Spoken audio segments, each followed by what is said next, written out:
As far as the 4x1, we do have to go there because we're looking at this year, and because you ran for Canada, and they are now atop the world, and they did it 2 out of 3 years. They did. Which is an actual thing. It's no longer, it's not an upset anymore. It's not. It's a thing.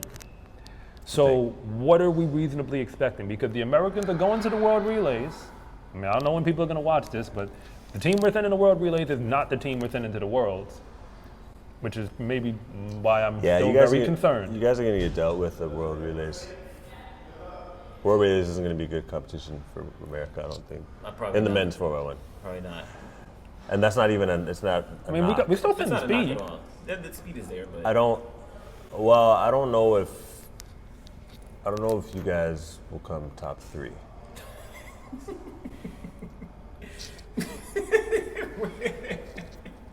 Wait, hold on. Do you think you guys are gonna come top 3? Okay, the speed we're putting on the gun to your head. Yo, this is gun But you're really asking. Are you guys coming top 3? To clarify, at World Relays? I want y'all to know what the actual question he's asking. Are they going to get to stick around or not?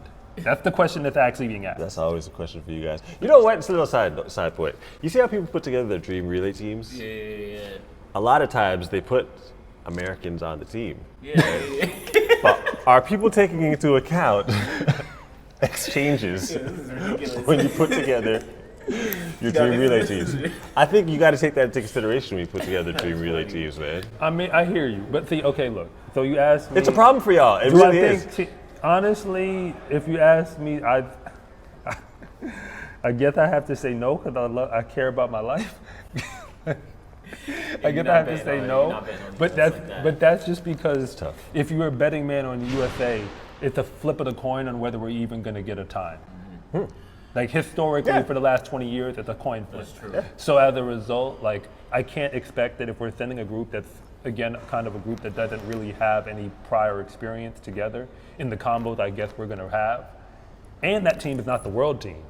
Yeah. As a result, it's hard for me to you can't play.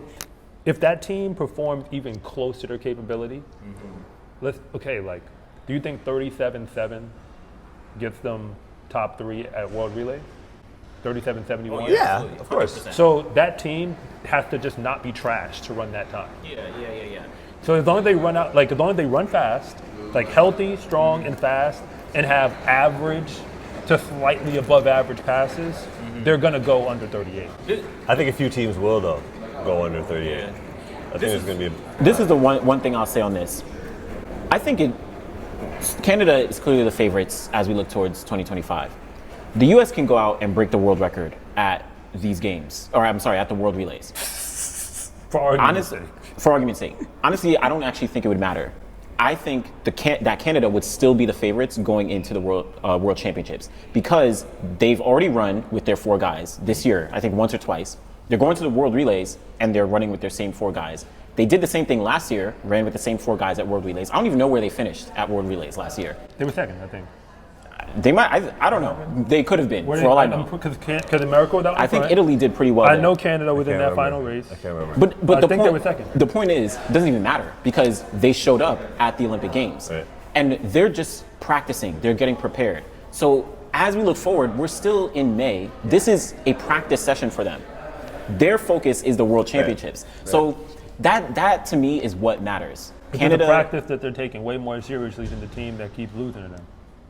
But exactly, and that's what matters. So that's why I say World Relays, all due respect, it's a great competition, but it doesn't actually matter when we're looking at who's the favorite going into World Championships. So, honestly, to me, the conversation on the relay, this is how it feels now. Because Canada, I'm giving Canada all this love, and I'm not Canadian. Respect.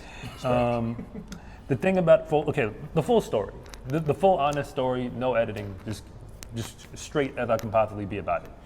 I do feel something for Canada because I raced against Brendan Rodney in college. I lost, but I raced against him, and he was dominating as you would expect. I mean, specifically, he was in the Northeast, and fast guys don't go to the Northeast in D1. So he was just running things in that region. So we'd go to meets, and it's like, oh snap, he's here. That said, third leg, by the way. So Third one, yeah. So all that being said, like, I root for Canada on that level because I'm rooting for him. Because I remember competing against him, talking to him at meets or whatever, and just being like, man, like I want to see you go. And he goes, and he's accomplishing. And he's been on that relay. He's been repping since, 2015 till now. But all that being said, when they win in 2022, it was like I knew we had issues, but when I saw how we lost, that was the moment when I was like, okay, it's official that like we have a very deep-rooted issue with the American 4x1, that you can sweep the 100 and the 200 at the World with 6 different men and still lose the 4x1. Yeah. And we got around the track and still lost. Yeah. But we had all the world's fastest men. I think that's fair for 2022. I still believe America could send out 3 relays that could competitively go after the world. Like if they let us send 3 teams and we ran 3 teams like Canada run 3 teams, like these are our guys, this is our A, our B, and our C. Right. I think our C could still win the Olympics. On paper, yeah.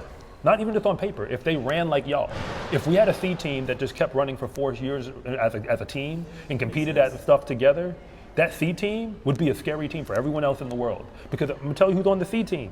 Who's on the C team? Yeah, who's the C team then? So the C team you're now looking at, these are guys who really never made USA's. Made it out of Team USA at that point. You're looking at. I'm taking it back. No, because if you're going off of prior history, our C team could technically be folk like.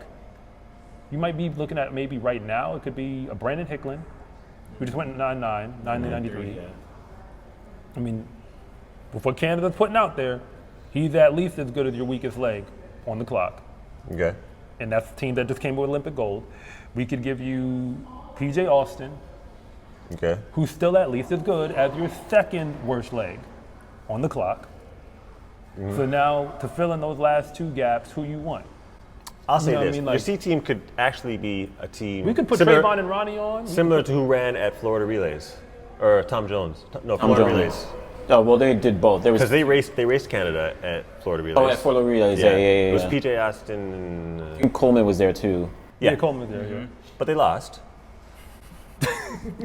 They lost. So, But that was their first time a quick running C together. team. A quick C team. We But call that that a was C their team. first time running together. No, but I'm saying it was Like ever. We got to see a C team go against the team, and they got handled pretty easily. But it was a close race to the end. It was a close race to the end, I It was guess, like but they went. Okay, look, the American C team essentially ran neck and neck with the Olympic But gold they would have been more medalist team. up for the race than Canada. They're racing against the gold medalists. Canada was kind of just going through the motions, and I mean, you can say that if we it makes call Florida Relays the Athletics Canada Invitational. I mean, if you really We're gonna believe win that race. just keep in mind you're racing against a group of guys who literally never run a relay together. Yeah, like a C team. Yeah, but like So we're just literally toy never. around with them. But that's my point. Like, you're trying to tell me that if they ran 5 relays this year with that group, Perhaps that they wouldn't be now. The problem is they won't. That's the problem. Canada has and will. Like, if Look, the 5th there's- relay was the world final with that same group, If they would. I would actually take that group now. Yeah. It just goes back to my point of like, Oh, I left Kyrie King and all them off. yeah, I know. I mean, they're like B team, ace B team, whatever. But man, for me, it just goes back to the point. Like, regardless of what happens throughout the year, Canada is the favorite going to the Worlds. Like, I don't even care if they drop the baton at World Do you Relays. have any hope for what USA it this is. year? I mean, I have hope. Like, they're the defending world champions. You guys do well at Worlds, fairly well at Worlds. Not in 2022. Not in 2022. Who won again? Not in 2017. 2022. Who's Wait, no, we won 2017. No, we 2019 lost. So 2017, 2019, So what do you y'all mean we won. do well at Worlds? no We 2019? basically Y'all won 2019. We won basically, 2019. whenever we win 2017, won. Great Britain won. We got silver. 2019, we won. So if we win, I'm just saying it's not as bad as the Olympics. So Yeah, I mean, the Olympics is unfortunately, no data. history says. Remember, I said it's a coin flip. Historically speaking, we win one, it goes bad. We win one, it goes bad. And right now, we just won one, so it's likely gonna go. You saying, Matthew Hudson Smith? Matthew Hudson Smith. I mean, all right. Let's close out the discussion though. Like, my final sticking point is what I started with. Canada, unfortunately, not bad. Canada is the disrespect. Canada is the favorites because they've proven that not only do they show up when it counts, but they've been consistently practiced all throughout the year. So it is what it is. It is what it is. Man, I feel That's like fair. Canada's taking heat for for going through the process that's necessary to be great. You can't fault them for practicing too much. Like, come on. I agree. I agree. And I think that's what happens when we talk about the relay. But if someone was dominant in an individual event because they were very stringent on the process, you wouldn't knock them for it. Yeah, but I think it's So more. you- It's more. To sum like, it up, you guys are Americans hating on Canadians right now. The process is the process. Look, they did what they did to be gold medalists. Final question: do you really think the Canadian team can break 37-2? No. Because I know I don't our think team they can break can 37-2. if they execute. Okay. Gun to your head. Will they execute? Will the Americans execute? You already know the answer. I know. So look, you gotta take into account, yo. So all right. So on that note, we'll close it. My name is Anderson from The Final Leg. And I'm Coach Rob from SCA Track and Field. And thank you for watching this segment from the finish line. If you want to know what's really going on at the high school and college level, be sure to subscribe to Coach Rob Track and Field. And if you want more content on the best track and field athletes in the world, be sure to subscribe to The Final Leg.